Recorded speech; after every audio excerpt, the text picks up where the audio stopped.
I'm not sure if this is going to work very well because there'll be cars and sunrise back there somewhere. But I haven't had a chance to record anything lately, and so we're going to take some time to try to do that. It's been weird not recording any kind of sermon or writing a sermon in the last couple of weeks. Been working kind of as expected on Sundays because for the last year or so I didn't take my fair share of Sundays for obvious reasons. The full-timers, they split each weekend day, so nobody ends up working too many of one or too many of the other. And so I guess I've gotten 2 in a row. I get one off next week, I think it is, and then I work 2 more. But in the meantime, on Sundays, I've been trying to get out. And sorry, I heard some loudspeaker up here. But I've been trying to get out and walk and visit some churches in Johnson City that were nearby to work. And I guess nearby is kind of relative, 2 miles away or so. But that's something very interesting that I noticed. Take a map sometime. You can use Google Maps if you want, and zoom in on any point within downtown Johnson City.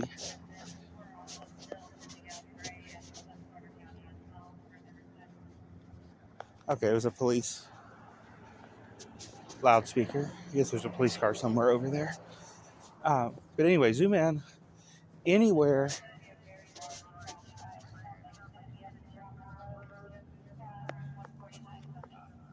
sorry, I don't know if you can hear that. They were announcing a large fire. Sorry.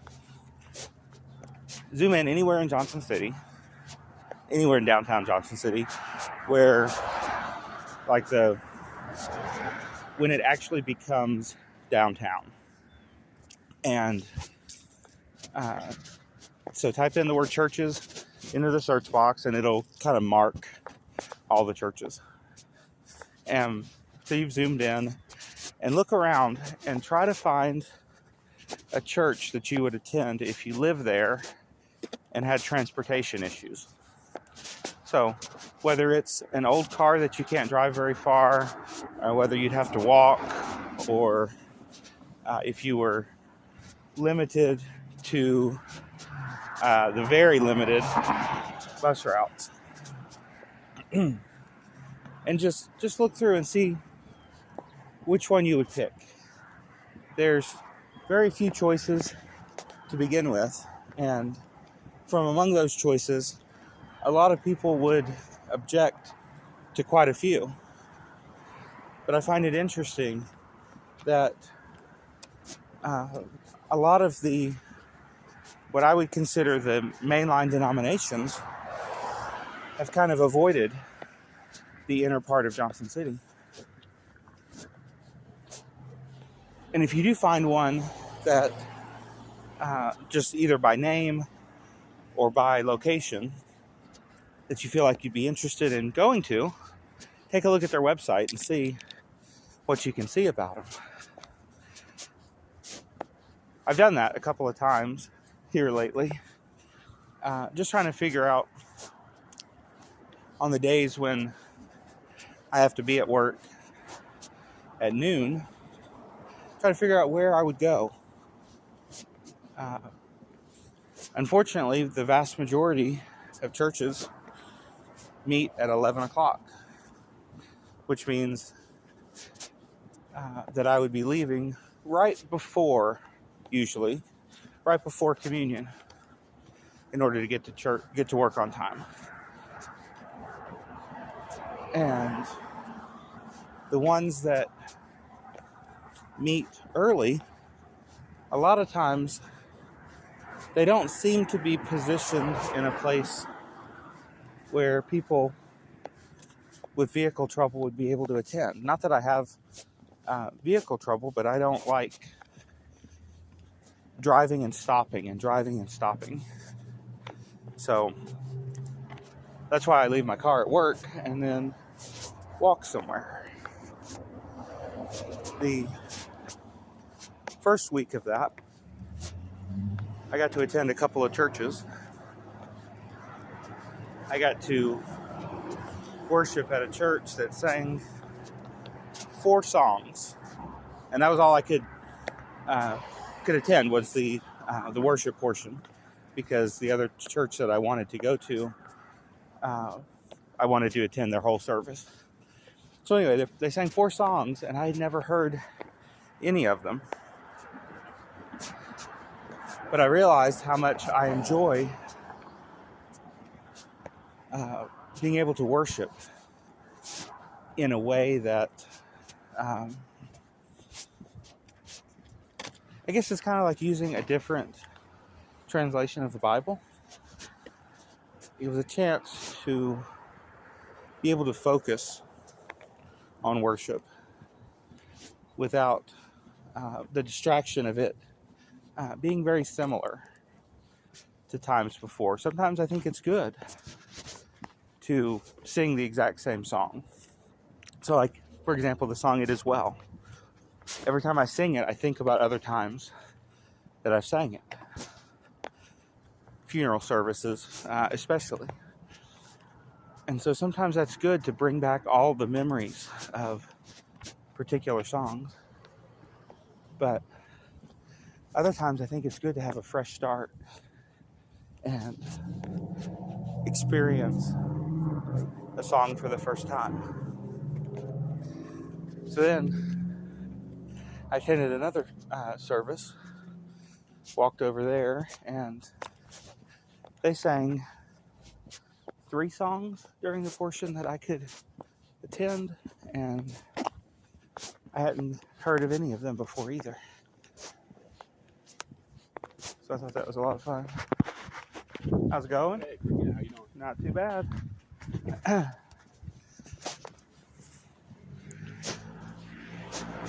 So it was interesting to hear 7 songs, and I feel like I've never heard any of them before. And then we took communion in a way that I'd only taken a few times before. Normally, in churches that I've attended, the trays are passed, but we all walked forward to take the bread and the juice from a single loaf of bread at the front. And there's a good handful of churches in the area that will do it that way, some of them having the bread and the juice in the back as well, or maybe the sides also. And everyone kind of disperses to wherever they want to get the communion elements from, instead of them being brought to them. It's just a different feel, one of participation rather than someone delivering it to you. It can be good or bad. I don't present an opinion one way or the other. It's just different, and different is good. But in between those 2 churches, I got to walk about a half a mile, I guess it was, in addition to the mile or 2 that it goes from work there, and then from church back to work. It's a lot of time to think. And like I said, one of the things I thought about was the lack of churches in downtown Johnson City. If you're out in Carter County or out in Elizabethton, there seems to be a church everywhere. Downtown Elizabethton, if you zoomed in there, I could, and I haven't even done this, I haven't looked for churches in downtown Elizabethton, but I bet I could name 5 or 6 within a half a mile easily. But some places, there just aren't very many. So that's one reason that Johnson City itself has at least a half dozen church plants that I'm aware of. Ones where someone has decided there's a place that does not have churches, and they put a church right there and reach out to the people that live there and work there and all of that. People say, I've heard people say quite a bit, we don't need more churches or something along those lines, but we do. For every church where there's an abundance, if there's a church out there where there's an abundance and it closes, there's always a need. There's always a place where there is a need for a church. It reminds me a little bit of the kind of talk that people, and I guess I apologize for all the rambling and stuff. I'm just kind of stream of consciousness for the next 10 or 15 minutes. But it reminds me of stores that close. A lot of people I've talked to get upset. They hear this store is going out of business, or that store is closing 10% of their stores, or this other store is closing this one and opening up that one, and it upsets people. But in a business, the goal is to make money. So any location that is not making money is very ripe for closure, because that's all the business cares about. So if that business, for whatever reason, is not successful, they'll close one and try to open wherever they might, wherever might be more receptive, or somewhere where people might spend more money or something along those lines, because that's their goal. So if you see Walgreens closing 300 stores or 1,000 stores or whatever it was, remember, that's their goal. If they want to make money, they close the ones that are losing money. That's the first step, is get rid of the ones that are losing. The second step is to get rid of the ones that are only making very little, because what they need to do as a company is funnel their resources into stores that are growing, ones that are producing this profit more and more and more. So I don't know anything about their actual numbers, but if you could imagine the average store making a 10% profit, all the ones that lose money, they're the first ones that would go. But those ones that are making 1 or 2%, they're likely to go too, because why not put that effort into a store that would make 10%? They have to keep the investors happy. They have to make money for the board and the stock and all of that. Now, what's the goal of a church? To strengthen people and to make disciples. So I would say a lot of times, churches that are no longer making disciples, they're the ones that are likely to close, because resources need to go elsewhere. The ones that aren't making very many, the resources can go elsewhere because of what the goal is. A lot of times we don't want to think about that, because quite frankly, 50 to 75% of churches are not reaching souls. Most of the conversions in this country come from a very small percentage of churches. And a lot of times we get greedy. We want ours. We want mine. We want what I want. We want exactly where I want it to be. And we're getting upset in the same way that people get upset about a Walgreens down the road closing, instead of thinking about the kingdom of God. In a kingdom mindset, what matters is somebody else. What matters is the growth of the church as a whole. And what matters is like the overall.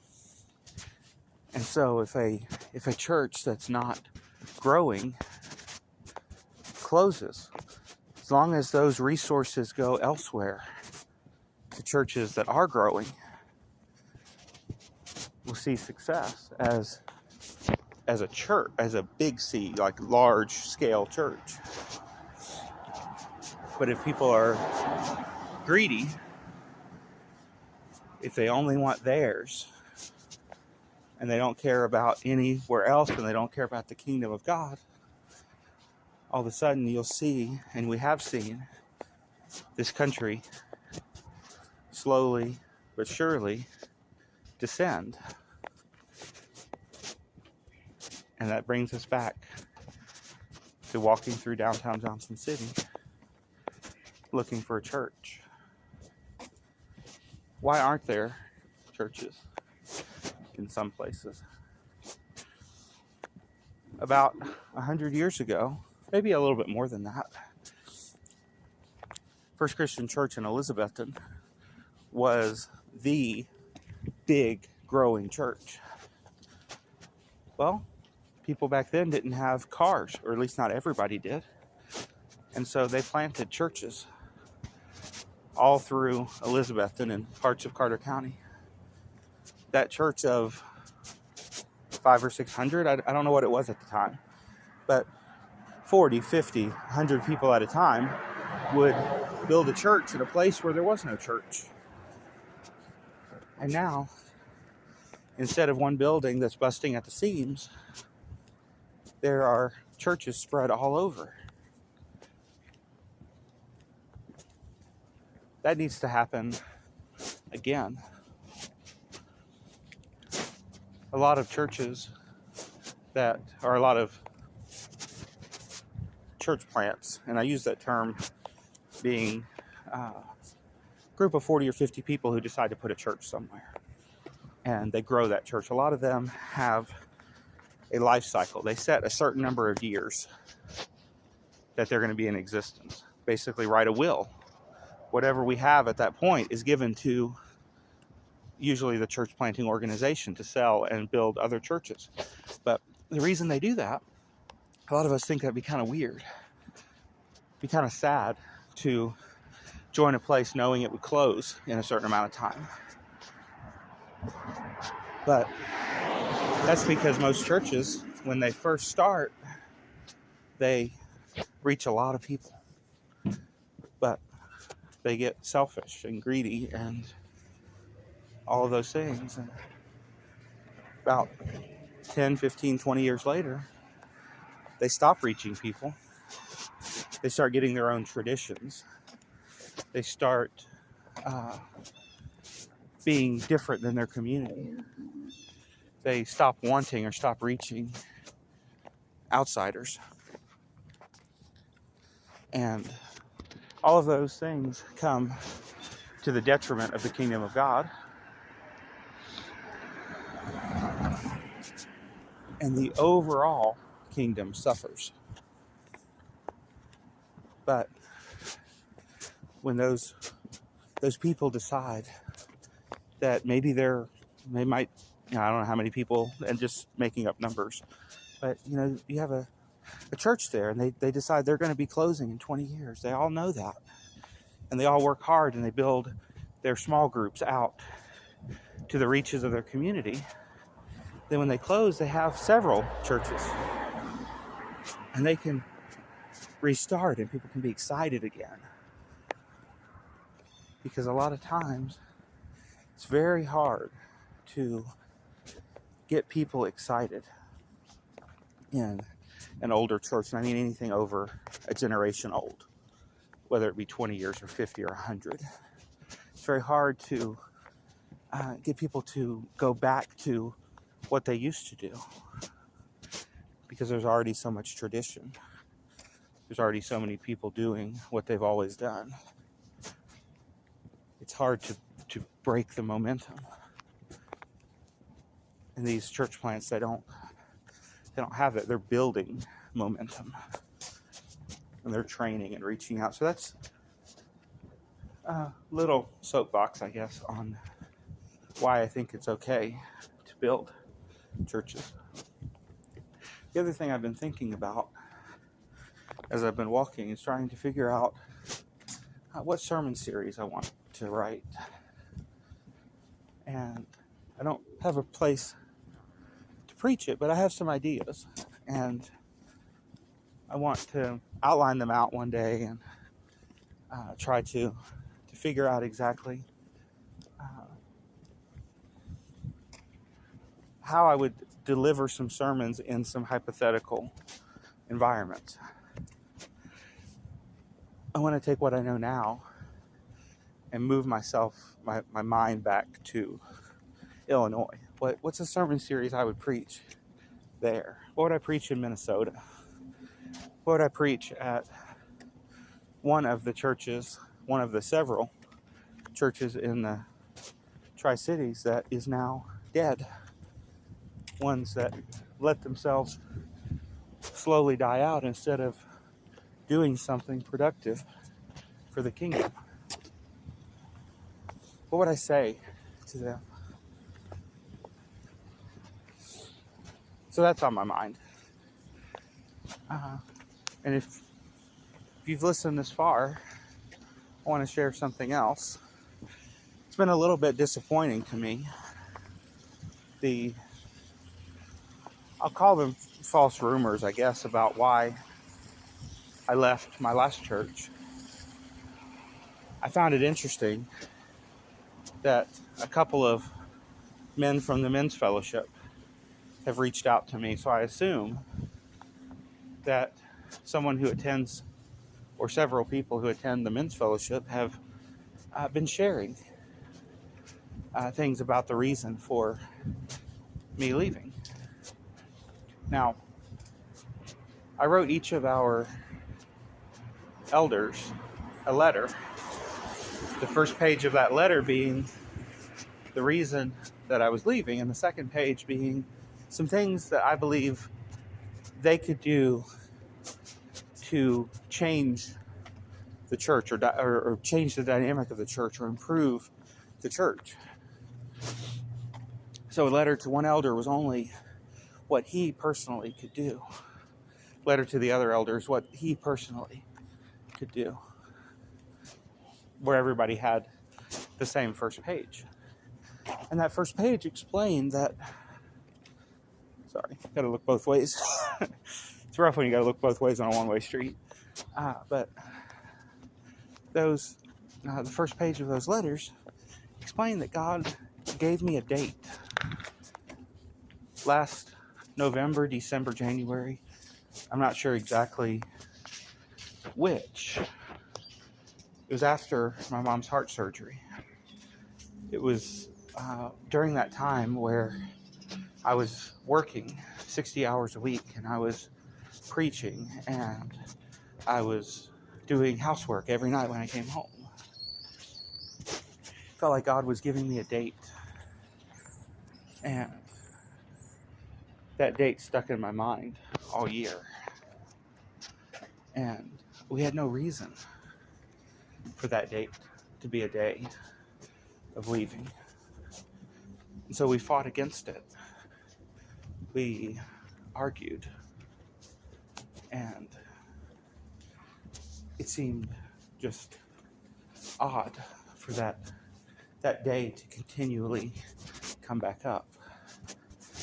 But over the course of the year, every time we prayed for confirmation, we received it. Every time we ask if that's the right thing, that's what we were told. So that's what we did. There's not a reason, there's not a person, there's not a problem, none of that kind of thing. It's a date that God gave us. Anything else is speculation. Anything else is a guess, something I don't know about. But regardless of even any reason would come up with, God gave us the date, and that date wasn't going to change no matter good or bad. So,